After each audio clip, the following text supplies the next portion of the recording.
Hello friends, in today's video I'm gonna be walking through how to get Google Play Store on PC or laptop. But before getting started this video, make sure to subscribe 5-minute solution.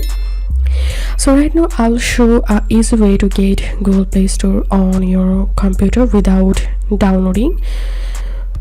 So first of all, open a browser and type Google Play Store.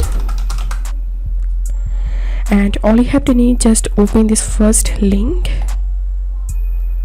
and here you can see I'm in Google Play Store, and now you can easily search for any game or software.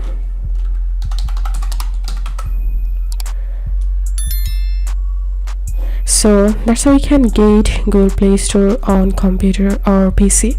So this video helped you, give a thumbs up and please consider subscribe to 5-minute solution. Thank you for watching.